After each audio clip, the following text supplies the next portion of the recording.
Fee reimbursement విద్యార్థులు చెల్లించాలన్న court మధ్యంతర ఉత్తర్వులపై higher education counter దాఖలు చేయాలని కోరుతూ తెలంగాణ విద్యార్థుల joint action committee chairman Vemula Ramakrishna ఆధ్వర్యంలో తెలంగాణ రాష్ట్ర ఉన్నత విద్యా మండలికి వినతిపత్రం అందజేశారు. మాజీ మంత్రి శ్రీనివాస్ గౌడ్, బీసీ సంఘాల నేతలు రాష్ట్ర ప్రభుత్వం నుండి ఫీజు రీయింబర్స్మెంట్ సకాలంలో అందకపోవడం వల్ల విద్యా సంస్థలు కోర్టును ఆశ్రయించాయి. కోర్టు 2026-27 విద్యా సంవత్సరానికి విద్యార్థుల నుంచి ఫీజు వసూలు చేసుకోవచ్చని మధ్యంతర ఉత్తర్వులు ఇచ్చింది. దీనివల్ల పేద విద్యార్థులపై తీవ్ర ఆర్థిక భారం పడుతోంది. ఈ నెల 30 తేదీలోపు ప్రభుత్వం కౌంటర్ దాఖలు చేయాల్సిన ఇప్పటికీ ప్రభుత్వం కౌంటర్ వేయక మొద్దు నిద్రలో ఉంది. ఉన్నత విద్యా మండలి చొరవ తీసుకుని వెంటనే కౌంటర్ దాఖలు చేసేలా చూడాలని డిమాండ్ చేశారు. రాష్ట్రంలో 12,50,000 మంది విద్యార్థులకు రాష్ట్ర ప్రభుత్వం ఫీజు రీయింబర్స్మెంట్ చెల్లించకపోవడంతో విద్యార్థులు సర్టిఫికెట్స్ ఇవ్వని పరిస్థితి ఏర్పడింది. ప్రభుత్వం ఫీజు రీయింబర్స్మెంట్ ఇవ్వకపోవడంతో ప్రైవేట్ కళాశాలలు కోర్టుకు వెళ్లడంతో కోర్టు విద్యార్థులు ఫీజు చెల్లించాలని మధ్యంతర ఉత్తర్వులు జారీ చేసింది. ఈ నెల 30లోగా రాష్ట్ర ప్రభుత్వం కౌంటర్ దాఖలు చేయకపోతే విద్యార్థుల భవిష్యత్ అధోగతి అయ్యే పరిస్థితి ఉందని శ్రీనివాస్ గౌడ్ అన్నారు. అన్ని విద్యాశాఖలను సమన్వయం చేసే హైయర్ ఎడ్యుకేషన్ ఇప్పటివరకు కోర్టు ఉత్తర్వులపై ఎందుకు కౌంటర్ దాఖలు చేయలేదని ప్రశ్నించారు. ప్రైవేట్ కళాశాలలకు అనుకూలంగా తీర్పు వస్తే విద్యార్థుల నుండే ఫీజు వసూలు చేయాలని ప్రభుత్వం చూస్తే రాష్ట్రం అగ్నిగుండంగా చేస్తామని, విద్యార్థులకు అనుగుణంగా తీర్పు వచ్చే విధంగా రాష్ట్ర ప్రభుత్వం కౌంటర్ దాఖలు చేయకపోతే 12 లక్షల మంది విద్యార్థులతో ఆందోళన చేపడతామని శ్రీనివాస్ గౌడ్ హెచ్చరించారు. విద్యాశాఖ మంత్రి సీఎం రేవంత్ రెడ్డి వద్దనే ఉందని, సీఎం వెంటనే స్పందించి తగిన చర్యలు తీసుకోవాలన్నారు.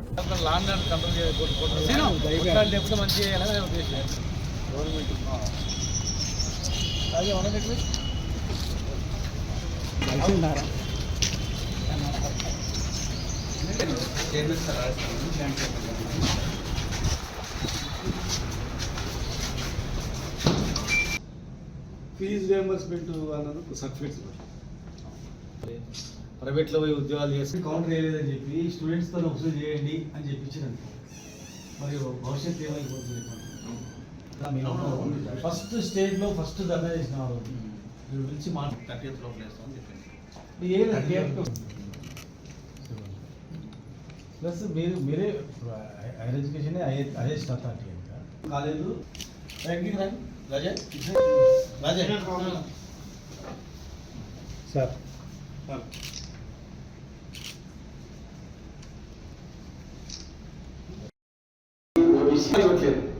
దాదాపు 2.5 లక్షల మంది ప్లస్ కొంతమంది ప్రైవేట్ కాలేజీలో ఎట్లా చెప్తారు. ఒక ఇంజనీరింగ్ కాలేజీలో 5 నెలల నుంచి సిబ్బందికి జీతాలు లేకపోతే ఆ లెక్చరర్ వచ్చి ఏం చెప్తాడు? ఆయన చదువు చెప్పేటప్పుడు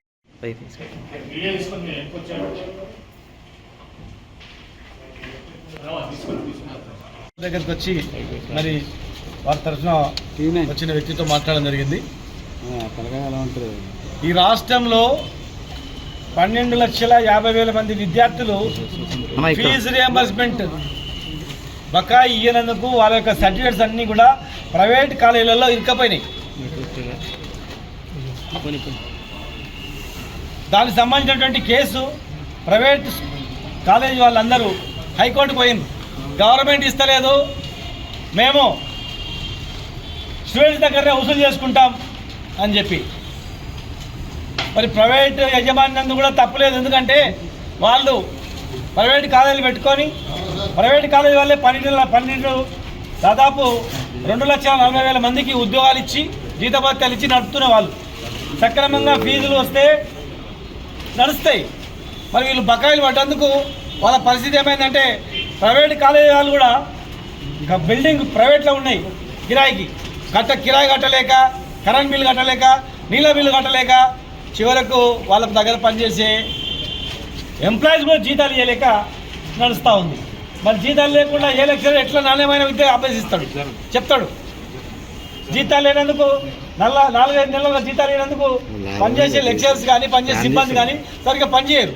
ప్రభుత్వం బాధ్యత. ఇలా ప్రభుత్వం విద్యను అందిస్తాం, నాణ్యతమైన విద్యను అందిస్తాం, 2 లక్షల ఉద్యోగాలు ఇస్తామన్నారు. ఇలా సర్టిఫికేట్ లేక, చదువు లేక, ఏదైనా ఉద్యోగం చేయలేక ఇరుక్కపోయి ఉన్నారు. దాని మీద కేసు నడుస్తుందని తెలిసినా రేపు 30 తారీఖు నాడు ఆర్గ్యుమెంట్ ఉందన్న ఈ రోజు వరకు కౌంటర్ వేయలేదు. అంటే ఈ రోజు వరకు కౌంటర్ వేయలేదంటే ఉద్దేశం ఏంది? రేపు కోర్టు జడ్జిమెంట్ కౌంటర్ వేయనందుకు యజమాన్యం తరఫున వస్తుంది. మరి అప్పుడు ఏం చేస్తుంది గవర్నమెంట్ అంటే కోర్టు తీర్పు ప్రకారము స్టూడెంట్సే కట్టుకోవాలి, మేమేం చేద్దామంటారు అలా చెప్పడానిక? అంటే మీ యొక్క ఉద్దేశం ఏంటంటే కోర్టు తీర్పు అనుకూలంగా కాలేజ్ యజమాన్యాలకు వచ్చేటట్టు చేసి తీర్పు మీద దొబ్బి పేద ప్రజల స్టూడెంట్స్లో భూములు అమ్ముకొని వాళ్ళు ఫీజులు కట్టేటట్టు చేయాలనేది మీరు అంటే దివాలా తీసే కార్యక్రమం చేస్తూ ఉన్నాం. ఎట్టి పరిస్థితి ఊరుకోమి. ఇలా మేము కలిసినాం, అన్ని డిపార్ట్మెంట్లను సమన్వయం చేసేటువంటి హైయర్ ఎడ్యుకేషన్ ఎందుకు 30 తారీఖు లోపల కేసు ఫైల్ చేయమన్నా ఈ రోజు వరకు ఎందుకు చేయలేదు, ఉద్దేశం ఏంది చెప్పాలని మేము అడిగినాం. వెంటనే గవర్నమెంట్ దృష్టి తీసుకెళ్ళాలా. మంత్రి లేడు తిరిగి, ముఖ్యమంత్రి గారే మంత్రి. మరి ముఖ్యమంత్రి గారి దగ్గర పోయి దృష్టికి తీసుకెళ్ళి చేయండి, లేనట్లయితే ఒకవేళ కౌంటర్ వేయకుండా తీర్పు స్టూడెంట్స్ వైపున కట్టాలని మాత్రం వస్తే మాత్రం ఎట్టి పత్తు ఊరుకోం. లక్షల మందితో దిగ్బంధం చేస్తాం. 12 దాదాపు 11 నుంచి 12,000 వరకు ఇవ్వాలి. ఈ ఉద్దేశం సమ్మె చేసి కాలేజ్ యజమాన్యాన్ని ఉక్కుపాదంతో అంచివేసింది, భయపెట్టిండ్రు. బిడ్డ మీరు ఇట్లా కాలేజీ సమ్మె చేస్తే మీ తోలు తీస్తాం, మీ ఏదో వంక పెట్టి కాలేజీ మొత్తం బంద్ చేస్తాం, సీజ్ చేస్తామని విజిలెన్స్లో పంపితే ఆ విజిలెన్స్ అధికారులకు భయపడి వాళ్ళు ఎవరిని చెప్పుకోలేక ఉన్నారు.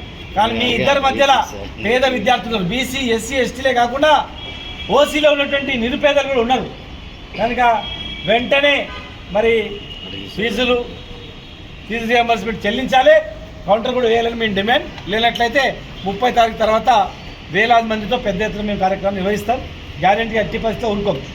చదువు చెప్పరు, తిండి పెట్టరు, రైతులకు కరెంట్ ఇవ్వరు, వీటిలో కొనుగోలు చేయరు, మా రిటైర్డ్ అయిన ఉద్యోగులకు వాళ్ళ పైసలు వాళ్ళకి వాపస్ ఇయ్యరు, మా పిఆర్సీ ఇయ్యరు, మా డిఏ ఇయ్యరు, మా రిస్క్ అలవెన్స్ యాది ఇయ్యరు.